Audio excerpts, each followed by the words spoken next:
살아계시는 주님 앞에 영광과 감사의 박수 올려드립시다. 할렐루야.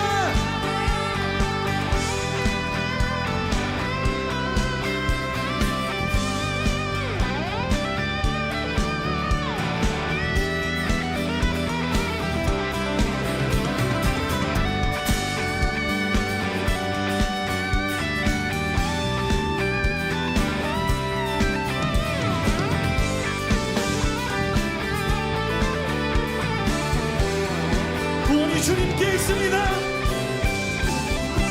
주님을 볼 때 나에게 힘 주시네. 주님 안에 모든 두려움 사라져. 주님을 볼 때 주님을 볼 때 나에게 힘 주시네. 주님 안에 모든 두려움 사라져.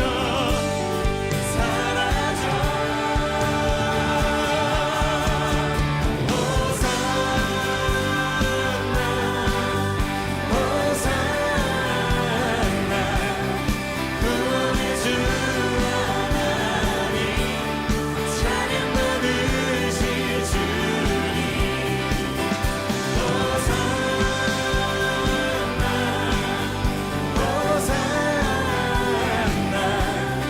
내 안에 임하셔서 주님의 뜻 이루소서.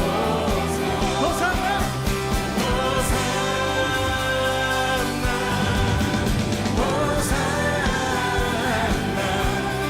구원의 주 하나님 찬양 받으실 주님.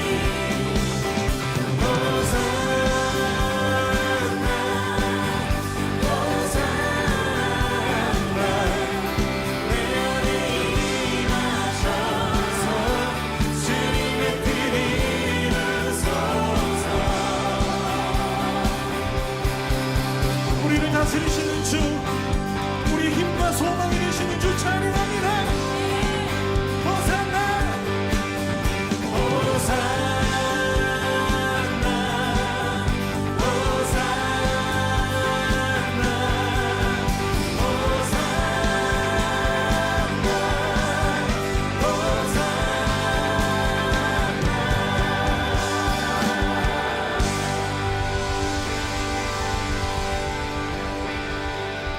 주께 마음 드립니다. 주님 다스리소서. 다 같이 사도신경으로 신앙 고백하시겠습니다. 전능하사 천지를 만드신 하나님 아버지를 내가 믿사오며 그 외아들 우리 주 예수 그리스도를 믿사오니 이는 성령으로 잉태하사 동정녀 마리아에게 나시고 본디오 빌라도에게 고난을 받으사 십자가에 못 박혀 죽으시고 장사한 지 사흘 만에 죽은 자 가운데서 다시 살아나시며 하늘에 오르사 전능하신 하나님 우편에 앉아 계시다가 저리로서 산자와 죽은 자를 심판하러 오시리라. 성령을 믿사오며 거룩한 공예와 성도가 서로 교통하는 것과 죄를 사하여 주시는 것과 몸이 다시 사는 것과 영원히 사는 것을 믿사옵나이다. 아멘. 다 같이 찬송가 73장 내 눈을 들어 두루 살피니 1, 2절을 부르시겠습니다.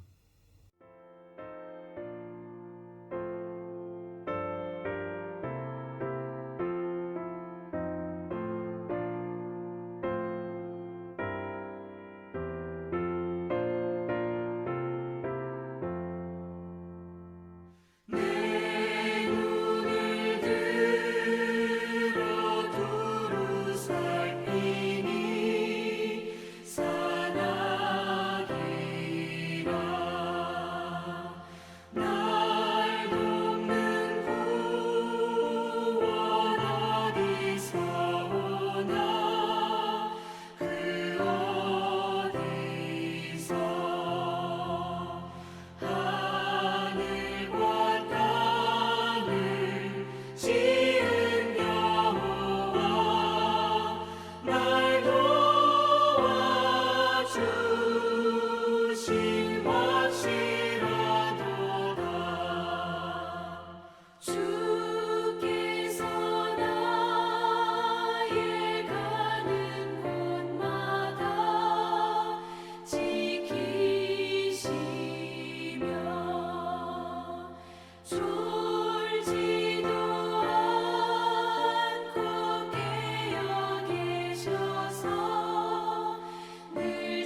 이종훈 선생님이 대표 기도해 주시겠습니다.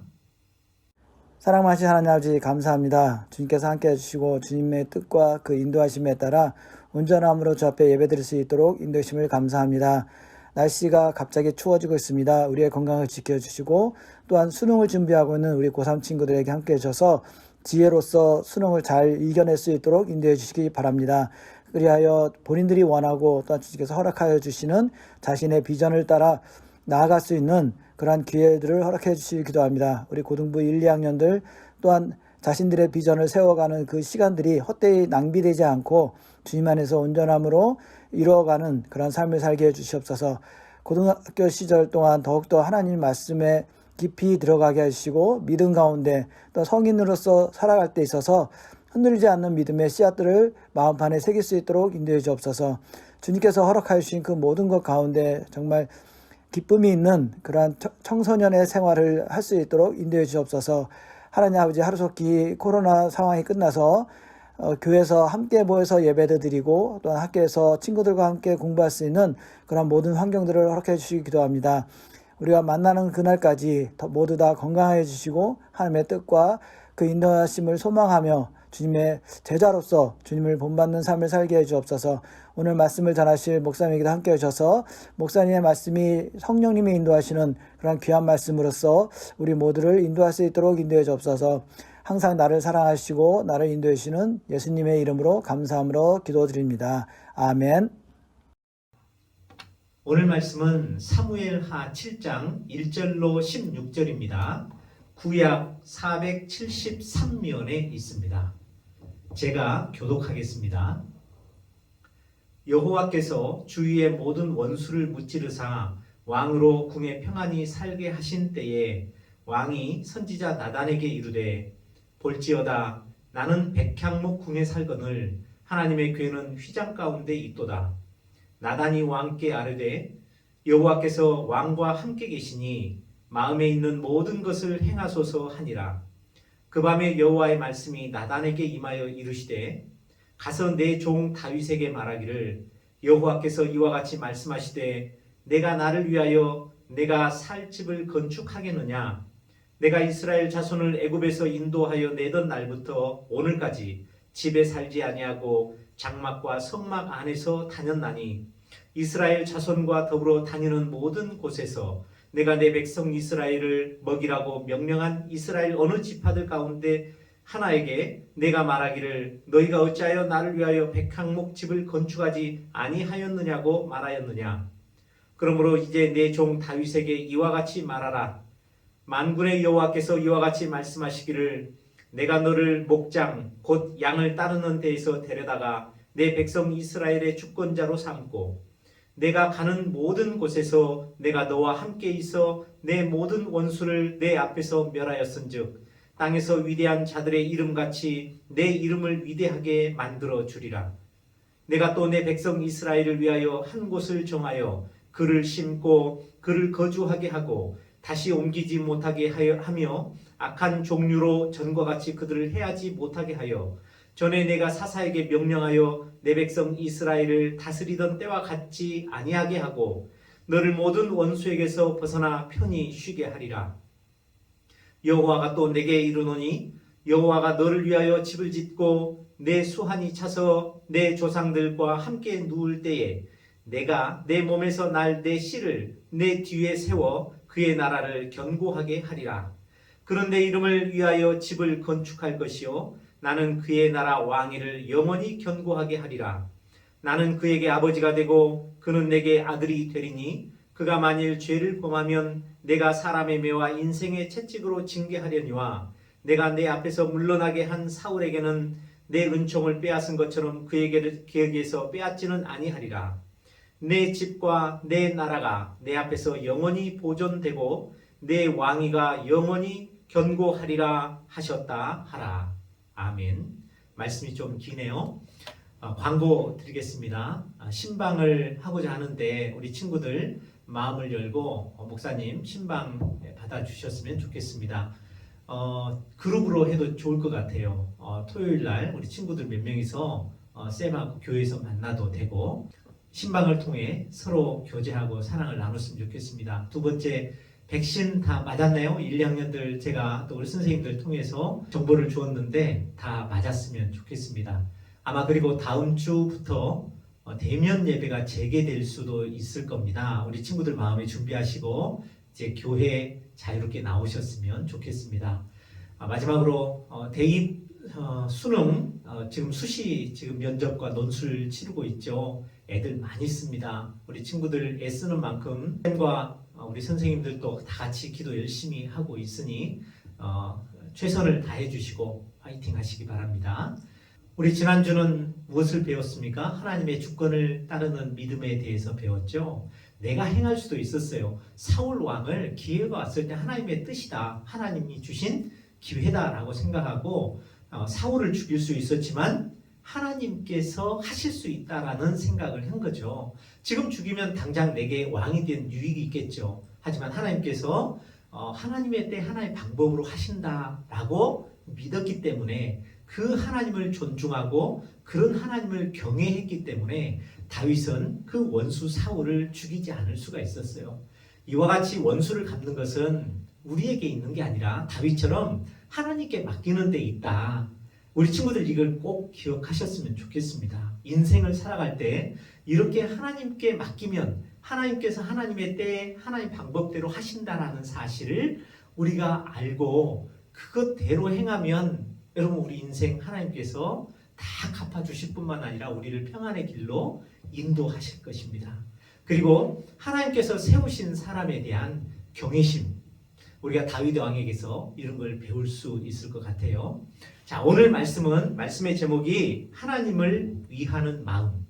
그리고 사무엘하 7장 이 말씀은 하나님께서 다윗에게 다윗 왕국에 대한 약속을 해주시는 건데요. 자, 이게 하나님을 위하는 마음과 하나님께서 주시는 다윗 왕국, 다시 말해서 메시아 왕국에 대해서 설명을 할 건데요. 이게 어떻게 연결이 될 수 있는 것인지 우리 이 두 가지 관점에서 생각을 해보도록 하겠습니다. 여러분 세상은 참 힘들죠. 살기가. 세상이 언제 살기 좋은 때가 있었나요? 세상 살기 좋도록 하기 위해서 여러분들 시험 공부도 하고 열심히 미래를 준비하죠. 하지만 이 세상의 모든 문제들이 다 해결될까요? 내가 공부를 잘하고 좋은 대학을 나오면, 아니면 우리가 좋은 대통령 지도자를 뽑으면, 그래서 이 세상의 유토피아가 이루어지면 얼마나 좋겠습니까? 하지만 이 세상에는 대통령이 누가 되든 또 내가 어떻게 준비를 하고 미래를 준비하든 이 세상의 악, 다시 말해서 우리 마음속에 있는 죄악이라든지 또 이 죄악으로 인한 어떤 저주, 또 죄의식, 또 이거의 죄의 대가가 죽음인데 이 죽음의 문제 뿐만 아니라 우리가 살아가는 이런 영적인 문제만이 아니라 세상에 여러 가지 다양한 문제들이 있죠. 뭐 기후 온난화 문제라든지 또 대북 남북 관계 문제라든지 아니면 부동산 문제, 이 모든 문제들에 대해서 여러분 해결을 해줄 수 있는 사람이 있을까요? 그래서 이 땅에 진정한 메시아 왕국이 나타날까요? 우리는 그 모든 유토피아를 꿈꾸지만 예전에도 없었고 지금도 이후에도 결코 이 세상에는 그런 낙원이 없을 것이다 라는 것이 우리 성경에서 주는 교훈이겠죠. 그런데 실제로 그러면 너무 절망스럽지 않을까요? 유일하게 성경에서는 우리에게 그러한 낙원, 다시 말해서 메시아가 통치하는 절대자, 공의와 평화와 사랑으로 다스리는 그 절대적인 참 왕 되신 예수 그리스도가 다스리는 그 메시아 왕국이 실현된다라고 이야기를 합니다. 여러분 그 왕국을 실현하는 것은 다 하나님께서 계획하신 것이고 그 계획 속에 우리가 동참하느냐 못하느냐의 문제가 있을 텐데 하나님은 오늘 다윗에게 그 나라를 약속하시고 그 나라에 참여하고 그 나라에서 영원히 살 수 있는 그런 복된 약속을 주셨어요. 도대체 하나님께서는 다윗이 어디가 이뻐서 또 어떻게 했기 때문에 그에게 이런 위대한 약속을 주셨을까? 우리도 그런 비결을 알고 하나님으로부터 영원한 메시아 나라를 약속받는 그런 놀라운 역사가 있었으면 좋겠습니다. 오늘 본문 말씀 1절부터서 한번 들어가 그걸 찾아보도록 하겠습니다. 1절을 보면 여호와께서 주위의 모든 원수를 무찌르사 왕으로 궁에 평안히 살게 하신 때에 하나님께서 다윗의 모든 대적들, 사울을 포함해서 다 물리쳐 주셨어요. 그래서 이제 다윗은 유다에서 왕이 돼서 한 7년 반을 다스렸고, 그리고 남북 이스라엘을 모두 33년 동안 다스려서 40년 통치를 이루게 됩니다. 이렇게 하나님은 그 고난과 시련의 때를 지나게 해서 다윗으로 평안하게 살게 하신 때가 돌아왔어요. 그의 나이 30세에 왕이 되었습니다. 다윗 왕이 되었다는 소식을 듣고 5장 6장을 읽어보면 저기 두로의 히람 왕이라고 살아요. 두로는 어디냐면 오늘날 레바논인데, 그 레바논에는 아주 좋은 나무가 있었어요. 우리는 그 나무를 백향목이라고 이름하는데, 이 백향목을 많이 보내줬어요. 그래서 다윗 궁을 짓게 했어요. 다윗이 그 궁을 선사받고 그 궁에 평안히 거주하게 되었습니다. 그럴 때 여러분, 세상에 대적이 없고 시련과 환란이 없이 평화의 때, 축복의 때가 이렇게 올 때 사람들은 어떻게 하기 쉽습니까? 이제는 세상 고생 다 끝났구나. 이제 내 인생은 앞길이 창창하고 기쁘고 즐겁고 즐길 일만 남았구나. 이런 생각을 하기 쉽겠죠. 사람들은 그래서 향락을 즐기고 재미를 보고 이렇게 하기가 쉽습니다. 다윗도 얼마든지 그럴 수 있었어요. 특히나 왕이었으니까 말만 하면 다 됐겠죠. 자, 이럴 때 다윗은 우리하고 뭔가 좀 다른 생각을 하는 것 같아요. 이 왕이 선지자 나단에게 이르되 볼지어다 나는 백향목 궁에 살거늘 하나님의 궤는 휘장 가운데에 있도다. 보니까 자기는 너무나 좋은 궁에 사는데 하나님의 궤, 다시 말해서 언약궤죠. 그 언약궤 안에는 모세의 10계명과 아론의 쌍난 지팡이와 그다음 광야 생활 때 먹었던 만나, 이 세 가지가 들어있었어요. 하나님께서 우리 사람과 함께 하시고 또 우리 인생이 어떻게 살아야 될 것인지에 대한 메시지를 이 법궤가 다 가지고 있다고 볼 수 있는데, 그런데 이 법궤는 어디에 있었냐면 왕궁 바깥에, 그리고 성전이 아니라 그때는 성막이었어요. 그러니까 이런 하우스처럼 빌딩처럼 돼 있는 게 아니라 텐트였어요. 휘장이었죠. 여기에 하나님의 궤가 있는 그 사실을 볼 때 다윗이 하나님께서는 저기 계셔서 참 내가 민망하구나.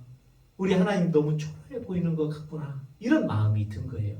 그렇게 하나님을 생각할 때 다윗의 마음이 편치 않았어요. 오히려 마음이 아팠던 것 같아요. 나단 선지자가 3절에 여호와께서 왕과 함께 계시니 마음에 있는 모든 것을 행하소서 이렇게 이야기하죠.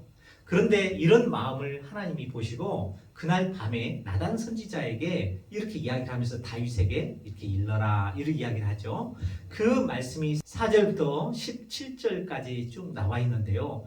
그 하나님께서 주신 메시지를 세 가지로 추려볼 수가 있습니다. 첫 번째는 하나님께서 성전을 원하지 않는다. 그 말씀이 4절로 7절에 나와 있습니다. 그 밤에 여호와의 말씀이 나단에게 임하여 이르시되 가서 내 종 다윗에게 말하기를 여호와께서 이와 같이 말씀하시되 내가 나를 위하여 내가 살 집을 건축하겠느냐? 하나님께서 보실 때 다윗이 하나님이 계실 전을 건축하겠다. 너무 예쁘고 아름다운 마음이 너무 기쁘죠. 그런 마음을 가진 친구가 있으면 정말 너무너무 좋을 것 같아요. 혹시 우리 친구들 중에서도 목사님이나 우리 선생님들이 살 집을 마련해 드렸으면 좋겠다. 이거 좀 심한가요? 너무 미안합니다. 그런 기대를 조금이라도 살짝 해서. 근데 솔직히 그렇다고 해서 그렇게 하라고 할 사람이 있을까요? 근데 말이라도 그렇게 해주면 얼마나 고맙고 기쁘겠습니까? 하나님이 그런 마음이었던 것 같아요. 그런데 하나님 생각할 때 이는 사실 가당키나 하겠어요? 여러분, 하나님이 텐트나 아니면 어떤 집에 거할 그런 분이십니까? 사실 하나님은 이 우주와 지구 전 만물을 만드셨던 분이고 하나님을 가둘 수 있는 그런 공간이 있을까요? 하나님은 무소불위한 존재시고 위대하고 어마어마한 존재시죠. 하나님은 그렇게 고정된 분이 아니십니다. 어디 한 곳에 가둘 그런 분이 아니시죠. 그래서 하나님께서는 6절에 보면 내가 이스라엘 자손을 애굽에서 인도하여 내던 날부터 오늘까지 집에 살지 아니하고 장막과 성막 안에서 다녔나니 출애굽 때부터 지금까지 하나님은 집에 거하지 않으셨어요. 늘 장막과 해막에 거하셨죠. 그리고 이스라엘 사람들, 민족이 이동할 때마다 하나님도 같이 뜯어서 제사장들이 언약궤를 메고 같이 이동하셨었죠. 하나님께서는 이렇게 늘 장막에 거하시는 걸 좋아하셨고 그걸로 만족하셨어요. 왜 그러셨을까요? 우리 같으면 보통 야, 거대한 신전을 지어라. 그리고 이 신전에서 너희들이 가장 아끼는 것, 그것들을 제물로 바쳐라. 이렇게 명령할 수도 있었을 텐데 하나님께서는 다른 신들과 달리 그렇게 하지 않았어요. 오히려 우상도 만들지 말고 그 신전도 만들지 말고 그렇게 이야기를 했다는 거죠.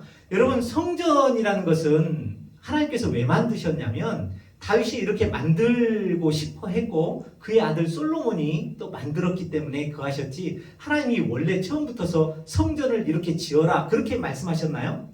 그렇지 않았어요. 오히려 성막을 이렇게 지어라 하고 성막을 만드는 것과 성막에서 섬기는 제사장들과 또 거기서 진행하는 모든 제사 절차에 대해서 우리 출애굽기라든지 레위기에 보면 너무 자세하게 기록을 해놓은 걸 볼 수 있죠. 하나님 이렇게 성막에 거하는 텐트 생활 하시는 것을 되게 만족해 하셨어요. 왜 그러셨을까요?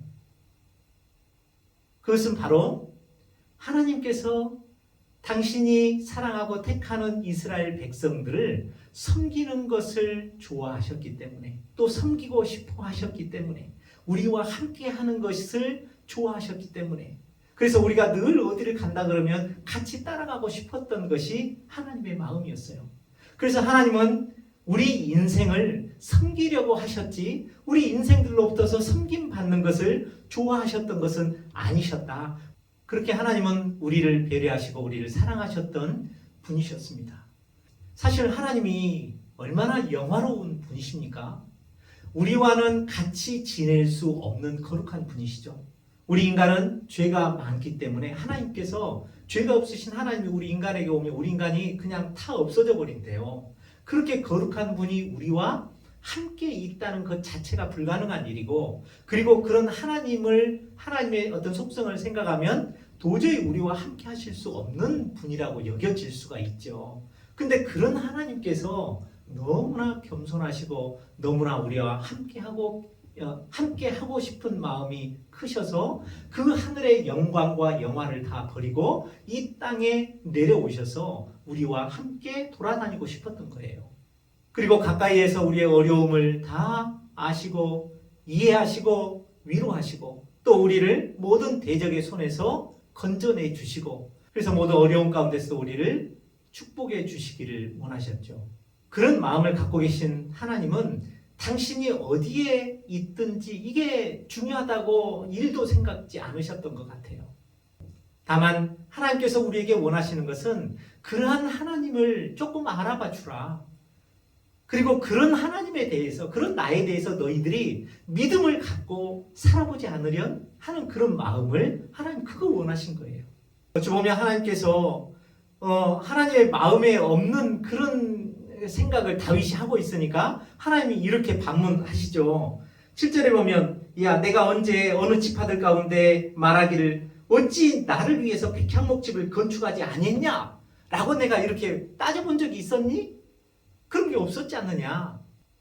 여기서 우리는 하나님께서 웅장하고 화려한 집을 갖고 싶다는 생각이 없었다는 사실을 알 수 있습니다.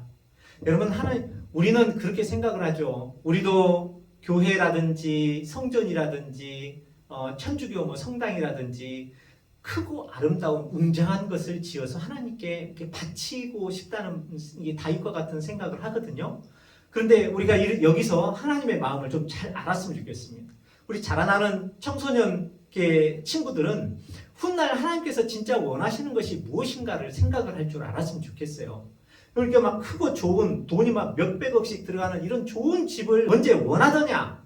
라는 하나님의 음성을 들었으면 좋겠어요. 진짜 하나님이 원하시는 건 뭘까요? 우리의 진정한 성전이 있어요.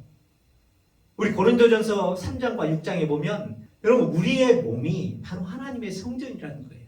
그러면 우리 성전에는 하나님이 계시고 하나님 말씀이 계시고 거룩하고 경건해야 되는 것이죠. 다시 말해서 우리 자체가 거룩하고 경건한 자로 서는 것, 그것이 바로 성전을 지어져가는 것이지 우리는 가꾸고 거룩하고 경건해 가려고 노력하지 않고 세상의 모든 욕심과 음란과 정욕과 탐욕을 가득 아는 채로 내가 낸 헌금을 가지고 이런 외적인 화려한 건물만 하나님께 바치는 것은 그게 온전한 하나님을 위하는 것도 하나님을 위한 헌신도 하나님 섬기는 것도 아니다라는 사실을 우리 친구들이 꼭 명심하셨으면 좋겠어요.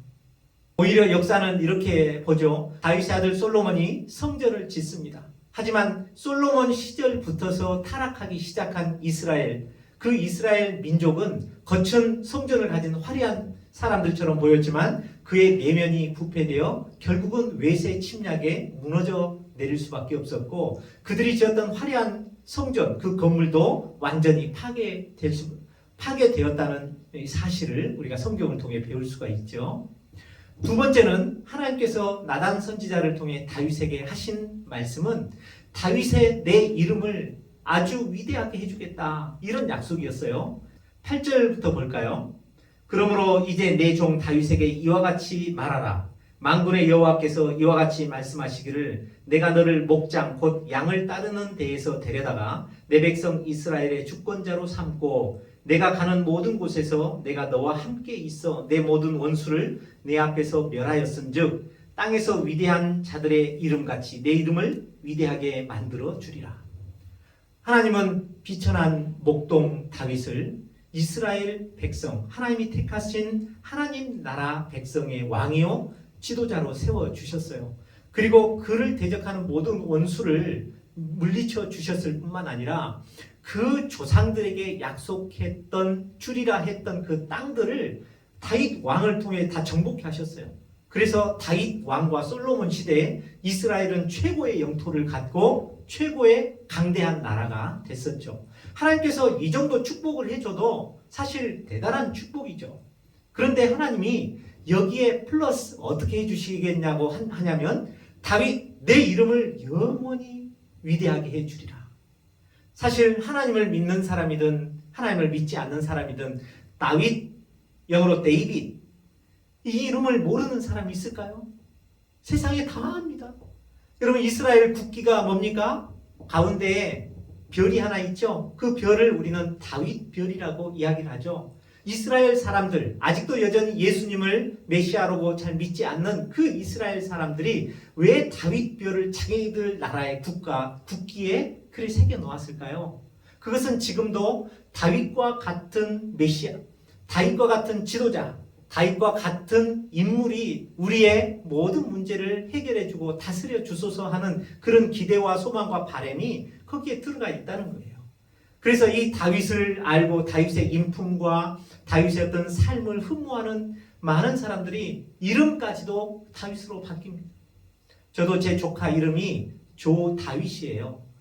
그리고 10절을 보면 내가 또 내 백성 이스라엘을 위하여 한 곳을 정하여 그를 심고 그를 거주하게 하고 다시 옮기지 못하게 하며 악한 종과 같이 그들을 해하지 못하게 다 지켜주고 막아주시겠다는 거죠. 그리고 11절에 사사에게 명령하여 내 백성 이스라엘을 다스리던 때와 같이 아니하게 하고 너를 너의 모든 원수에서 벗어나 편히 쉬게 하리라. 그리고 하나님 다윗에게 평화의 때 평안하게 삶을 마감할 것도 약속을 해주시죠. 하나님은 이렇게 축복해 주기를 원하시는 분 같아요. 여러분 하나님께 축복을 받으려면 우리 다윗과 같은 믿음의 사람, 그리고 하나님을 조금 생각하고 하나님께 어떻게든 좀 해주고 싶은 그런 마음을 가진 친구들이 되면 하나님께서 이런 축복들 주시지 않겠습니까? 세 번째, 하나님께서 다윗에게 나단 선지자를 통해 하신 메시지는 영원한 메시아 왕국을 만들어 주겠다라는 거였어요. 13절과 16절 한번 보시겠습니까? 그는 내 이름을 위하여 집을 건축할 것이요 나는 그의 나라 왕위를 영원히 견고하게 하리라. 16절 내 집과 내 나라가 내 앞에서 영원히 보존되고 내 왕위가 영원히 견고하리라 하셨다 하라. 13절과 16절 사이에 보면 영원이라는 말이 3번씩이나 강조되어 있는데요. 그의 나라 왕위를 영원히 forever 견고하게 하리라. 그런데 우리가 지나고 보면 다윗의 왕국이 견고했나요? 또 영원했나요? 그렇지 않습니다. 그의 아들 솔로몬이 통치하고 그 다음 르호보암 시절에 이 왕국이 둘로 분열이 됩니다. 그게 분열된 이후에 북이스라엘은 약 220년 정도 지나고 또 남유다는 한 350년 지나면 다 외세 침략으로 멸망해서 없어져 버려요. 견고하고 영원한 것은 아니죠. 그럼 여기서 말하는 하나님께서 영원히 견고하게 하리라 하는 그 영적인 의미를 생각해 봐야 됩니다.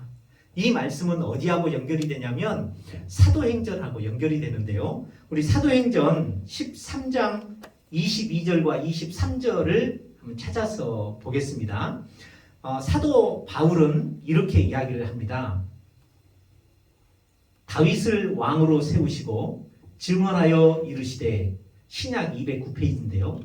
내가 이새의 아들 다윗을 만나니 내 마음에 맞는 사람이라 내 뜻을 다 이루리라 하시더니, 하나님이 약속하신 대로 다윗과 이 약속을 했죠. 메시아 왕국, 메시아 왕국을 영원히 견고케 하리라는 그 언약 약속대로 이 사람의 후손에서라는 것은 솔로몬이 될 수도 있고 아니면 그 이후 계속 이어지는 그 후손에서라는 뜻이 될 수도 있죠. 그 후손에서 이스라엘을 위하여 구주를 세우셨으니, 그러니까 그 구원자, 다시 말해서 메시아 왕국이라면 그 구원자 대신 메시아, 그 사람이 누구였냐? 그 후손이 바로 곧 예수라, 이렇게 이야기를 하죠. 그렇다면 하나님께서 다윗을 통해 영원한 메시아 왕국을 일으켜 세우실 그 메시아가 곧 누구라는 거죠? 예수님이라는 거죠. 이게 영적인 의미를 우리가 누가복음 1장에서 다시 또 한번 찾아볼 수 있는데요. 하나님께서 예수님의 어머니 마리아에게 천사가 나타나서 주신 메시지예요. 1장 32절과 33절을 보면 이렇게 기록되어 있습니다. 그가 큰 자가 되고, 예수님, 아기 예수님을 말하죠.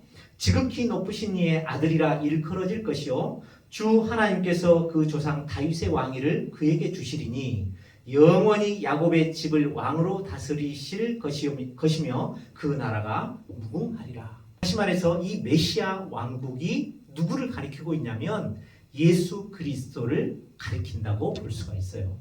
그렇다면 하나님께서 다윗 왕에게 주셨던, 다시 성전을 지었던 사람이 누구죠? 솔로몬이죠. 여러분, 솔로몬의 원래 왕의 이름의 뜻이 뭔 줄 아세요? 평화의 왕이라는 뜻이에요. 그런데 진정한 평화의 왕이라는 이름을 누가 가졌어야 될까요? 예수님이 가졌어야 됐죠. 예수님이 사실은 솔로몬이라는 이름을 가지셨어야 되는데, 재밌는 사실은 이 솔로몬이라는 이름을 가지셔야 될 예수님을 다윗 왕이 조금 잘못 생각을 해서 자기가 훗날에 자기 후손을 통해서 날 그 메시아 예수 그리스도에게 주기 전에 바로 자기가 다음에 난 아들 솔로몬에게 이 이름을 붙여버린 거예요. 그걸 우리가 어디서 알 수 있냐면 12절에 보면 이렇게 말합니다. 11절 후반절부터 여호와가 또 내게 이르노니 여호와가 너를 위하여 집을 짓고, 누가 너를 위해서 집을 짓는다 그랬어요? 여호와께서. 12절에 보면 내 수완이 차서 내 조상들과 함께 누울 때, 이건 뭐예요? 다윗이 죽을 때 그 말이죠. 다윗이 죽으면 내가 너의 몸에서 날 내 씨를, 여기서 뭐냐면 너의 몸에서 날 내 씨를, 다시 말해서 미래적인 것이죠. 다윗이 죽은 이후일까요? 다윗이 죽기 전일까요? 성경을 읽어보면 다윗이 죽은 후에, 주체는 누구예요? 내가. 네 몸에서 태어날 그를, 이런 뜻이 되죠. 그렇게 해서 그를 내 뒤에 세워 그의 나라를 견고하게 하리라. 그러니까 이건 다윗의 바로 육신의 아들 솔로몬을 말할까요? 아니면 다윗의 후손으로 태어나신 예수 그리스도를 말할까요? 당연히 예수 그리스도를 말하는 것이죠. 바로 하나님은 예수 그리스도를 통해서 다윗에게 약속하신 그 영원한 나라를, 메시아 나라를 하나님께서 영원하고도 견고하게 세우시리라, 이렇게 약속하셨죠. 그 메시아가 세운 하나님의 왕국, 그 메시아 예수 그리스도가 세운 하나님의 왕국, 메시아 왕국은 어떤 나라냐면, 예수 그리스도가 우리 인간의 죄를 위해서 자신의 피를 대신 흘리심으로 우리를 구원하시고 우리에게 영원한 생명을 주신 그러한 영적인 나라를 의미하는 것이죠. 그 나라는 하나님의 말씀과 예수님의 사랑과 정의와 공의로 다스리는 그러한 나라요. 우리는 예수님의 핏값으로 구원을 받고 그 나라의 시민권자가 된 것이죠. 다윗 왕국은 그래서 장차 나타날 메시아 왕국의 그림자 또는 어떤 상징에 해당된다고 볼 수 있습니다. 여러분, 이런 공의와 정의와 사랑과 공평으로 다스리는 이런 영원하고 견고한 이 나라가 이 세상 역사 속에 존재했을까요? 사람들은 그런 나라를 건설하려고 무진 애를 썼습니다. 제도를 개선하고 정비하고 또 새로운 사람, 자기들이 마음에 드는 사람에게 정권을 맡겨서 그 나라를 이루어 가도록 그렇게 위탁을 했었어요. 그러는 세종대왕처럼 백성을 위하는 그런 나라가 어떤 잠깐 있었을 때도 있었지만 역사 속에서 그런 나라들은 잠시 있다가 사라져버리고 우리 역사를 보시더라도 오늘날과 같이 잘 살 때가 없었대요.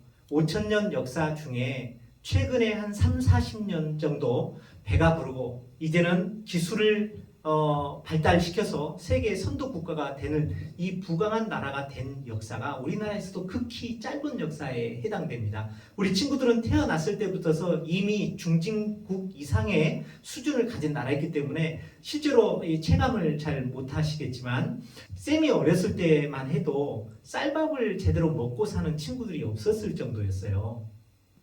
어쩌면 우리가 지금 이렇게 살고 있는 것 자체가 되게 감사한 일이죠. 하지만 여러분, 지금 우리가 잘 살고 있다라고 생각하는 이 나라도 문제가 없습니까? 지금의 삶도 얼마나 힘듭니까? 청년들의 실업 문제, 또 노후 준비 문제, 또 남북 대치 문제 가운데서의 북핵 문제, 또 우리나라 군사 또 경제력의 증강 문제, 또 국제 정세 속에서의 문제들, 이런 문제들만 있는 게 아니죠. 환경적인 문제도 심하죠. 지구온난화라든지 아니면 해양 오염이라든지 지진이나 또는 태풍과 같은 그런 자연재해 앞에서 너무나 무기력하고 또 그런 부분들을 해결해 줄 수 있는 실제적인 지도자, 그런 힘을 가진 지도자는 인간의 어떤 한계를 생각하면 나오기가 힘들죠. 그럼 우리 문제를 다 해결해 줄 수 없는 거예요. 또 설령 그런 지도자, 강력한 통치력을 가진 지도자가 나온다 할지라도 여러분, 우리들의 죄 문제, 우리들의 삶의 어떤 그 욕구들, 그리고 이런 죄로 인한 죄의식들, 죄로 인해서 인간이 죽을 수밖에 없는 그 죽음의 문제들, 이런 문제들까지 해결해 줄 수 있는 그런 진정한 메시아나 지도자가 나올 수 있을까요? 그래서 이 세상은 늘 한계적이고 우리가 이 세상에서 기대할 수 있는 것은 사실 아무것도 없다는 거예요. 그래서 누구나 다 이런 것들을 떠나서 내가 영원히 평화롭게 그리고 아무런 근심과 걱정 없이 살 수 있는 그런 나라는 없을까 하고, 우리 인류가 태어날 때부터 지금까지 우리 조상들이나 나나 우리 후손들이나 늘 이 문제로 고민하면서 이 문제 앞에 직면하면서 이 문제를 해결해 줄 수 있는 그런 유토피아를 꿈꾸는 것이죠. 우리는 그런 나라를 예수 그리스도께서 만들어 주시고 예수님의 재림으로 그 나라가 영원히 우리에게 다가올 것을 우리는 소망 중에 기다리고 믿고 있죠. 하나님은 그 나라가 도래할 때 그 나라를 영원하게 하실 것이고 그 나라는 어떠한 외세 침입도 없이 견고하게 설 것이라고 약속하고 있습니다. 여러분, 그 약속의 말씀, 영원한 메시아의 나라, 그리고 우리 인생의 나의 이름을 위대하게 해주겠다는 하나님께서 이러한 것들을 우리에게 약속해 주시고 이런 것들을 해 주시겠다는 거예요. 얼마나 놀라운 일입니까? 그리고 그런 나라를 꿈꾸게 하신 하나님께 얼마나 감사합니까? 만약에 이러한 영원한 나라에 대한 꿈과 소망이 없다면 여러분, 이 세상은 얼마나 헛되고 절망스러울까요? 여러분이나 나나 이 세상이나 아무런 의미가 없을 수 있습니다. 잠깐 살다가는 인생, 죽으면 모든 것이 다 헛되고 무로 돌아갈 수밖에 없는 것이라면 얼마나 비극적인 일일까요? 그러나 하나님께서는 우리 인생들을 불쌍히 여기시고 이렇게 위대하고 영원한 그리고 견고한 메시아의 나라, 하나님 나라를 약속해 주셨습니다. 우리에게 이런 하나님 나라 메시아 왕국을 허락하신 하나님께 감사와 찬송과 영광을 돌려드립니다. 말씀을 정리합니다. 여러분, 이렇게 하나님께서 조금만 감동하셔도 하나님은 너 우리를 막 축복해 주시려고 하는 이 마음이 아주 간절하신 분이세요. 그런데 그런 하나님은 너무 크고 이 축복해 줄 게 너무너무 많은데 그렇다고 아무에게나 그냥 아무거나 이렇게 막 뿌려 대시는 그런 분이실까요? 그렇지 않아요. 그럼 우리 인간의 마음하고 똑같아요. 하나님의 마음을 기쁘시게, 우리도 우리를 즐겁게 하고 기쁘게 하는 그 어떤 사람들이 있죠. 그런 사람들에게는 내가 가진 것 막 다 주고 싶지 않아요? 하나님도 마찬가지예요. 하나님의 마음을 조금만 감동만 시켜도 하나님께서 우리에게 이런 것들을 약속하시고 또 때가 되면 하나님이 그런 것들을 다 주시는 거예요. 다윗은 오늘 하나님의 마음을 그렇게 감동시킵니다. 그가 즐겁고 쾌락을 즐길 만한 그런 평화의 때, 축복의 때에 그런 축복 자체에만 즐거움, 그게 안주하지는 않았어요. 그때 하나님께 내가 뭘 해드릴 수 있을까? 내가 어떻게 하면 하나님을 기쁘시게 할 수 있을까? 뭘 해드려야 하나님께서 좋아하실까? 늘 그걸 생각하신 거예요. 그래서 다윗은 하나님께 하나님의 집을 지어드리면 하나님이 얼마나 기뻐하실까? 실은 하나님께서 그 집에 계실 만한 그런 작은 존재가 아니시죠. 그렇지만 그걸 뭐 지어준다고 책망하거나 이런 게 아니죠. 왜? 그 마음이 너무 예쁘기 때문에. 하나님은 그 마음이 예뻐서 하나님은 그냥 하나님은 마음이 열리고 하나님은 감동하셔서 그 마음이 열린 거예요. 그리고 이렇게 축복해 주시는 거예요. 우리 친구들도 진정한 예수님의 왕국, 메시아의 왕국을 소망하고 그 나라에 동참하는 축복과 그리고 우리의 이름을 영원히 위대하게 해주시겠다. 우리의 이름도 생명책에서 지워지지 않고 우리의 이름도 아주 위대하게 해주시겠다고 약속하시는 그런 하나님의 약속을 받아내기 위해서 우리는 늘 신앙생활하면서 이렇게 고민해 봤으면 좋겠어요. 하나님, 제가 어떻게 하면 하나님을 기쁘시게 해드릴까요? 우리는 이렇게 생각하죠. 나를 위해서 하나님이 뭔가 해주시기를 바라는 그런 마음이 있잖아요. 근데 거꾸로 내가 그렇게 하나님께 뭔가를 축복을 받아서 내 마음이 즐겁기 전에 내가 받은 그동안의 하나님의 사랑과 축복을 인해서 감사하고 오히려 어떻게 하면 하나님을 기쁘시게 할까? 그렇게 고민하는 친구들이 되셨으면 좋겠어요. 여러분, 인생의 성공, 인생의 행복과 축복 다른 데 있는 거 아닙니다. 하나님의 마음을 즐겁게 하는데 하나님을 위하는 그런 마음이 있는 곳에 여러분들의 미래와 인생이 달려있다고 성경은 그렇게 이야기를 합니다. 오늘 사무엘하 7장 말씀은 하나님이 우리에게 주시는 영원하고 견고한 하나님의 나라 메시아 왕국에 대한 말씀이었습니다. 우리 친구들도 하나님을 기쁘시게 함으로 이런 하나님의 넘치는 축복의 약속의 말씀과 또 그 세계에 대한 소망 가운데 놀라운 축복을 받는 친구들 되시기를 주의 이름으로 축원드립니다. 쌤이 기도하고 마치겠습니다. 하나님, 백향목궁에 있으면서 축복과 평화를 누리기에 앞서 그는 하나님을 어떻게 하면 즐겁게 할까, 기쁘시게 할까 늘 고민하며 생각했던 우리 다윗 왕을 배웠습니다. 그것이 바로 하나님을 사랑하는 길이요, 인생의 궁극적인 삶의 목적인 하나님을 기쁘시게 하는 일이라 생각하게 됩니다. 그럴 때 우리 하나님께서 분에 넘치게 생각지도 아니한 여러 가지 축복을 약속하시고 그 축복의 세계로 우리를 인도하시는 것을 배우게 됩니다.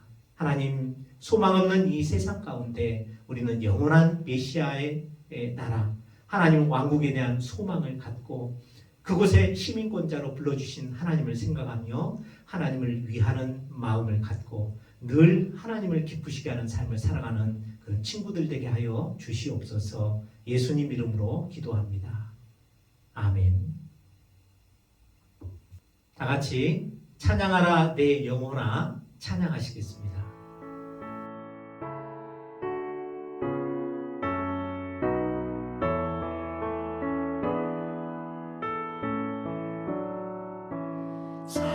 찬양하라 내 영혼아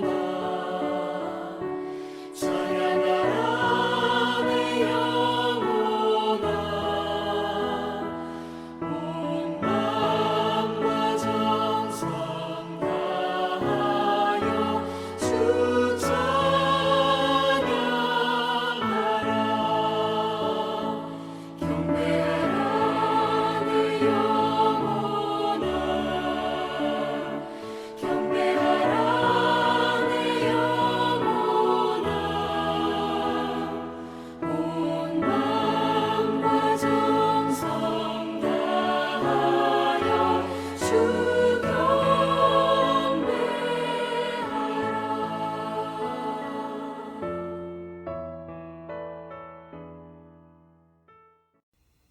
축도하겠습니다.